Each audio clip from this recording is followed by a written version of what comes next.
ইতুৰাজ টাইমিটৰ দৰ্শকসকলৰ বাবে এই মুহূৰ্তত লৈ আহিছো এটা অত্যন্ত গুৰুত্বপূৰ্ণ খবৰ।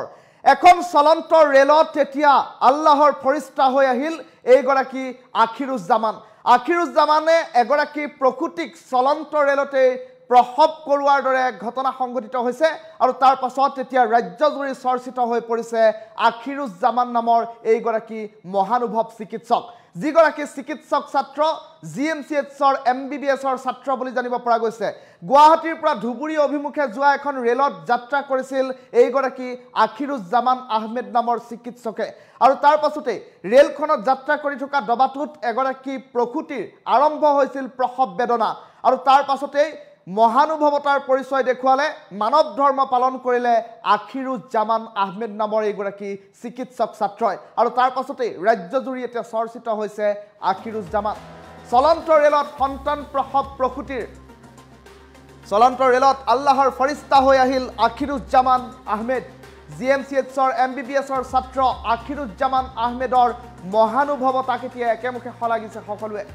গুৱাহাটীৰ পৰা ধুবুৰী অভিমুখী ৰেলত সন্তান প্ৰসৱ প্ৰসূতিৰ ধুবুৰীলৈ ৰেলেৰে গৈ আছিল চিকিৎসক ছাত্ৰ আখিৰুজ্জামান আহমেদ।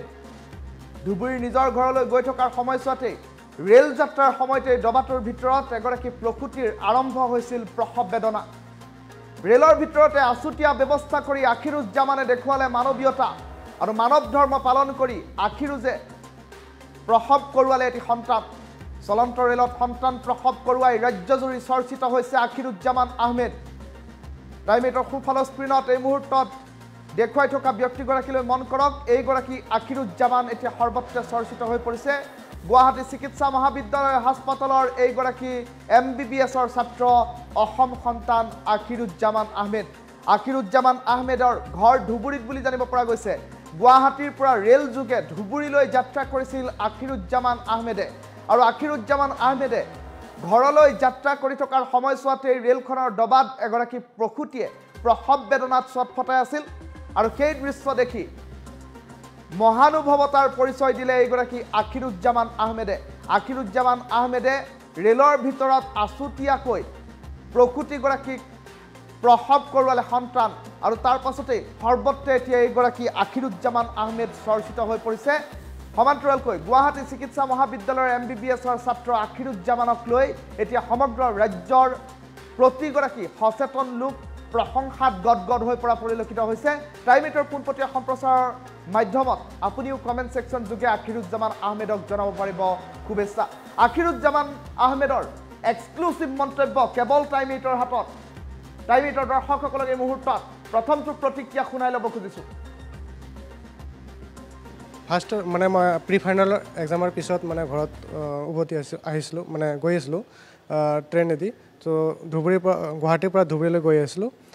জেনেৰেল ট্ৰেইন আছিলে, তো মই এট এৰাউণ্ড 11 PM মই উঠিছিলোঁ ট্ৰেইনত আৰু প্ৰেগনেণ্ট লেডিজনে সিহঁতে কামাখ্যাত উঠিছিলে, সিহঁতেও এট এৰাউণ্ড 11:30 মানত উঠিছিলে তাৰ পৰা আৰু আমি তাতে তেনেকৈ মানে গৈ আছিলোঁ ট্ৰেইনত। প্ৰথমতে গম পোৱা যোৱা নাছিলে প্ৰেগনেণ্ট লেডি বুলি, কাৰণ তাতে বহুত ভিৰ আছিলে, কাৰণ এইটো জেনেৰেল ট্ৰেইন আছিলে সেইকাৰণে। তাৰপিছত তেনেকৈ বহিব জেগা পোৱা নাছিলে আৰু মানুহবিলাকক গম পোৱা নাছিলে প্ৰেগনেণ্ট লেডি বুলি। তাৰপিছত তেনেকৈ ভিৰ থকাৰ ফলত মানে আমি বহি গৈ আছিলোঁ। এট এৰাউণ্ড 3:30 AM ৰাতিপুৱা মানে জাৰ্কিঙৰ ফলত মানে চাগে লেবাৰ পেইন উঠিছিলে। প্ৰথমতে গম পোৱা যোৱা নাছিলে, তাৰপিছত মাইকীজনীয়ে তাৰ হাজবেণ্ডক কৈছিলে তেনেকুৱা। আৰু তাৰপিছত আমি মানে সুধিছিলোঁ কি ঘটনাটো কি হ'ল, মানে হুলস্থুল পৰিৱেশ নিচিনা যেনে লাগিছে, মানে এক্সট্ৰিম পেইন হৈ আহিছিলে সেইকাৰণে। তো আমি তাৰপিছত হাজবেণ্ডক সোধাৰ পিছত আমি গম পালোঁ যে মানে প্ৰেগনেণ্ট লেডি হয় বুলি। তাৰপিছত সিহঁতেও বহুত মানে চিন্তিব ধৰিলে, এতিয়া ইমান ৰাতি কি কৰোঁ কি নকৰোঁ, আৰু ডাব্বাত থকা মানুহবিলাকেও বহুত ভয় খাই আছিলে, কিন্তু বহুত পেইন হৈ আছিলে আৰু মাইকী মানুহজন কি কৰোঁ কি নকৰোঁ হুলস্থুল অৱস্থা আছিলে। তাৰপিছত মই প্ৰথমতে এনেকুৱা অৱস্থা দেখি মানে কোনো সাহস কৰা নাছিলে। সেইফালে 2-3জনমান মহিলা মানুহ আছিলে, সিহঁতেও বহুত ভয় খাই আছিলে। তাৰপিছত মই নিজৰ পৰিচয় দিছিলোঁ যে মই ফাইনেল ইয়াৰৰ ষ্টুডেণ্ট হওঁ, গুৱাহাটী মেডিকেল কলেজত মানে MBBS কৰি আছোঁ। তাৰপিছত সেইখিনি কোৱাত সিহঁতে অকণমান মানে ভাল পাইছিলে আৰু সিহঁতেও সাহস আহিছিলে মনত তাৰপিছত মই ক'লোঁ বৰ্তমানতো বহুত কণ্ডিশ্যন বেয়া আৰু মাইকী মানুহ এজনক মানে ফ্ল'ৰত পৰি গৈছিলে বহুত পেইনৰ কাৰণে আৰু তেতিয়া মেমব্ৰেন ৰাপচাৰ হৈছিলে আৰু সেইকাৰণে বাহিৰত ফ্লুইড মানে পূৰা ফ্ল'ৰত ওলাই আছিলে আৰু তেনেকৈ ওলাই আছিলে এনেকুৱা অৱস্থা দেখি তাৰপিছত মই ক'লোঁ মানে চবকে ক'লোঁ যে আমি মতা মানুহবিলাক বেলেগ এখন ডাব্বাত যাবলৈ কৈছিলোঁ তাৰপিছত আৰু সিহঁতে আনা মানে পৰিধান কৰা কাপোৰবিলাক সেইবিলাক আৰু বেডশ্বীট কম্বল তেনেকুৱা আছিলে আৰু এটা ডাব্বাত মানে বন্ধ কোঠাৰ নিচিনাকৈ বনাই আমি 3জন মহিলা আছিলে 2-3জনমান মহিলা আছিলে আৰু তাৰ হাজবেণ্ডৰ পৰা পাৰ্মিশ্যন লৈছোঁ যে এনেকুৱা অৱস্থাত আমি এপ্ৰ'চ কৰিব লাগিব নহ'লে বাচ্চাটোৰ মাকৰ অৱস্থা বহুত বেয়া আছিলে তেনেকুৱা ইমান বস্তু নাছিলে কিন্তু অলপ কেইটামান বস্তু মানে প্ৰি ফাইনেল হোৱাৰ পিছত প্ৰেক্টিকেল এক্সামৰ হোৱাৰ পিছত মোৰ মানে কিছুমান বস্তু আছিল যেনেকৈ আছিলে আৰু গ্লভছ আছিলে এইবিলাক চ' এইবিলাকেদি মানে নৰ্মেল ডেলিভাৰী আমি এপ্ৰ'চ কৰিছিলোঁ মই আগতো গৈছিলোঁ মানে প্ৰাইমেৰী আছিলে চ' 9 মান্থ 6 ডেজ এনেকুৱা হৈছিলে মই তাৰ হাজবেণ্ডৰ পৰা সুধিছিলোঁ চ' প্ৰাইমেৰী হোৱাৰ ফলত মানে অকণমান কষ্ট হৈছিলে ক্ৰাউনিং অলৰেডি হৈ আছিলে আৰু ছাষ্টেইণ্ড পেইন আছিলে কণ্ট্ৰেকশ্যন আছিলে চ' মই মানে পেৰিনিয়াম ছাপোৰ্ট কৰিছিলোঁ আৰু মাইকী মানুহজনক অকণমান সাহস দিছিলোঁ গতিকে তাৰ ফলত SVT বুলি কয় স্পণ্টেনিয়াছ ভেজাইনেল ডেলিভাৰী হৈছিলে তেনেকুৱা ইমান টাইম লগা নাছিলে 15 মিনিট উইদিন 15 মিনিট বাচ্চাৰ ডেলিভাৰী হৈছিলে বাচ্চা হোৱাৰ পিছত কান্দিছিলে আৰু কান্দিলে মানে আমি গম পাওঁ যে শ্বাস প্ৰশ্বাসটো ভালকৈ চলি আছে আৰু হেল্ডি আছে বেবীটো আৰু তাৰপিছত বাকী প্ৰক্ৰিয়াখিনি যেনেকৈ কোৱাৰ্ড ক্লেম্পিং এইবিলাকৰ কাৰণে মই সিহঁতৰ কাপোৰ আছিলে পৰিষ্কাৰ কাপোৰ আছিলে এইবিলাক সৰুকৈ কাটি গাঁঠি লগাইছিলোঁ কৰ্ডত তাৰপিছত এই চিজাৰেদি আৰু কাটি কিনে বাচ্চাটোক ভালকৈ পৰিষ্কাৰ কৰি মাকত ব্ৰেষ্ট ফিডিঙত লগাই দিছিলোঁ হয় অভিজ্ঞতা হ'ল কিন্তু ৰিস্কো আছিলে কিন্তু কামটো কৰি মানে ভাল লাগিছে আৰু মানে ফাৰ্ষ্ট মানে মই প্ৰি ফাইনেলৰ এক্সামৰ পিছত মানে ঘৰত উভতি আহিছিলোঁ মানে গৈ আছিলোঁ ট্ৰেইনেদি ত' গুৱাহাটীৰ পৰা ধুবুৰীলৈ গৈ আছিলোঁ জেনেৰেল ট্ৰেইন আছিলে ত' মই এট এৰাউণ্ড 11 PM মই উঠিছিলোঁ ট্ৰেইনত আৰু প্ৰেগনেণ্ট লেডিজনে সিহঁতে কামাখ্যাত উঠিছিলে সিহঁতেও এট এৰাউণ্ড 11:30 মানত উঠিছিলে তাৰ পৰা আৰু আমি তাতে তেনেকৈ মানে গৈ আছিলোঁ ট্ৰেইনত প্ৰথমতে গম পোৱা যোৱা নাছিলে প্ৰেগনেণ্ট লেডি বুলি কাৰণ তাতে বহুত ভিৰ আছিলে কাৰণ এইটো জেনেৰেল ট্ৰেইন আছিলে সেইকাৰণে তাৰপিছত তেনেকৈ বহিব জেগা পোৱা নাছিলে আৰু মানুহবিলাকক গম পোৱা নাছিলে প্ৰেগনেণ্ট লেডি বুলি তাৰপিছত তেনেকৈ ভিৰ থকাৰ ফলত মানে আমি বহি গৈ আছিলোঁ এট এৰাউণ্ড 3:30 AM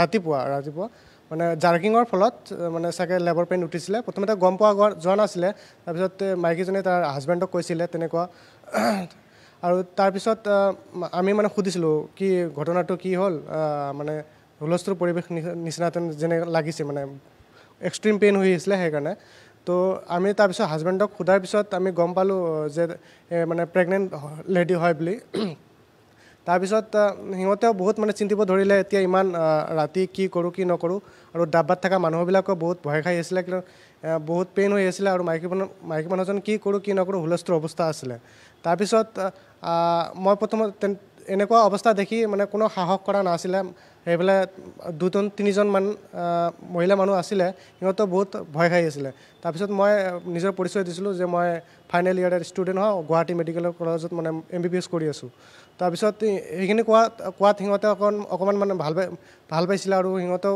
সাহস আহিছিলে মনত তাৰপিছত মই ক'লোঁ বৰ্তমানতো বহুত কণ্ডিশ্যন বেয়া আৰু মাইকী মানুহ এজনক মানে ফ্ল'ৰত পৰি গৈছিলে বহুত পেইনৰ কাৰণে আৰু তেতিয়া মেমব্ৰেন ৰাপচাৰ হৈছিলে আৰু সেইকাৰণে বাহিৰত ফ্লুইড মানে পূৰা ফ্ল'ৰত ওলাই আছিলে আৰু তেনেকৈ ওলাই আছিলে এনেকুৱা অৱস্থা দেখি তাৰপিছত মই ক'লোঁ মানে চবকে ক'লোঁ যে আমি মতা মানুহবিলাক বেলেগ এখন ডাব্বাত যাবলৈ কৈছিলোঁ তাৰপিছত আৰু সিহঁতে আনা মানে পৰিধান কৰা কাপোৰবিলাক সেইবিলাক আৰু বেডশ্বীট কম্বল তেনেকুৱা আছিলে আৰু এটা ডাব্বাত মানে বন্ধ কোঠাৰ নিচিনাকৈ বনাই আমি 3জন মহিলা আছিলে 2-3জনমান মহিলা আছিলে আৰু তাৰ হাজবেণ্ডৰ পৰা পাৰ্মিশ্যন লৈছোঁ যে এনেকুৱা অৱস্থাত আমি এপ্ৰ'চ কৰিব লাগিব, নহ'লে বাচ্চাটোৰ মাকৰ অৱস্থা বহুত বেয়া আছিলে। তেনেকুৱা ইমান বস্তু নাছিলে, কিন্তু অলপ কেইটামান বস্তু মানে প্ৰি ফাইনেল হোৱাৰ পিছত প্ৰেক্টিকেল এক্সামৰ হোৱাৰ পিছত মোৰ মানে কিছুমান বস্তু আছিল, যেনেকৈ আছিলে আৰু গ্ল'ভছ আছিলে এইবিলাক। চ' এইবিলাকেদি মানে নৰ্মেল ডেলিভাৰী আমি এপ্ৰ'চ কৰিছিলোঁ। মই আগতো গৈছিলোঁ, মানে প্ৰাইমেৰী আছিলে, চ' 9 মান্থ 6 days এনেকুৱা হৈছিলে। মই তাৰ হাজবেণ্ডৰ পৰা সুধিছিলোঁ। চ' প্ৰাইমেৰী হোৱাৰ ফলত মানে অকণমান কষ্ট হৈছিলে। ক্ৰাউনিং অলৰেডি হৈ আছিলে আৰু ছাষ্টেইনড পেইন আছিলে, কণ্ট্ৰেকশ্যন আছিলে। চ' মই মানে পেৰিনিয়াম ছাপোৰ্ট কৰিছিলোঁ আৰু মাইকী মানুহজনক অকণমান সাহস দিছিলোঁ। গতিকে তাৰ ফলত SVT বুলি কয়, স্পণ্টেনিয়াছ ভেজাইনেল ডেলিভাৰী হৈছিলে।